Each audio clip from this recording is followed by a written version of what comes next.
In Thailand, the Prime Minister says she will push ahead with elections as planned despite continued protests. Demonstrators have been trying to paralyze the government since Monday. They targeted the revenue offices on Thursday. CCTV's Martin Lowe reports from Bangkok on the impact of the protests. Well, if anybody was expecting this protest to deliver a quick victory to the anti-government side, clearly that hasn't happened.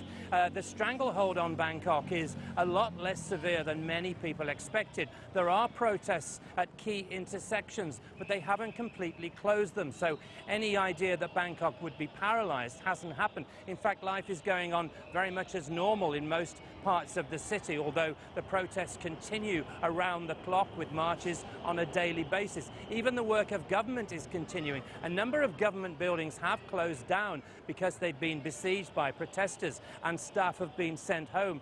But in this digital age, a lot of the work is being done from home by computers, so some of the work goes on. What has been halted is government initiatives. There were some big spending projects in the pipeline. There were millions of dollars that were going to be spent on improving infrastructure and flood defenses in Thailand. These are big capital projects which needed a lot of preparation to get them launched. They're not happening clearly at the moment. But what the protest has done is it has brought together many thousands of people who perhaps privately felt very dissatisfied by the government of Yingluck Shinawatra, but had nothing that they felt they could do about it. The protests have certainly united those people and given them a voice. And what it's also done is it's given these people a huge amount of encouragement.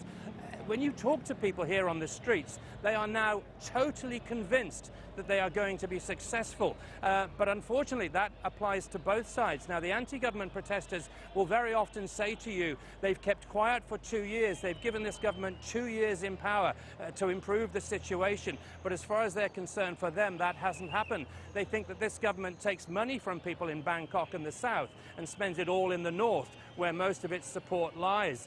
They feel hugely dissatisfied. But on the other side, the government supporters, the red shirts, who have chosen not to come to Bangkok at any point so far to try to defuse the situation, they say that they're being patient, but they feel resentful at what they see as a continuing erosion of their position and the fact that the votes that they cast may count for nothing.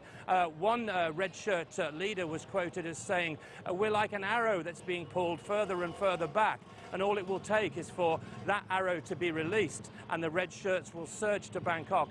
And that, of course, gives the potential for violence.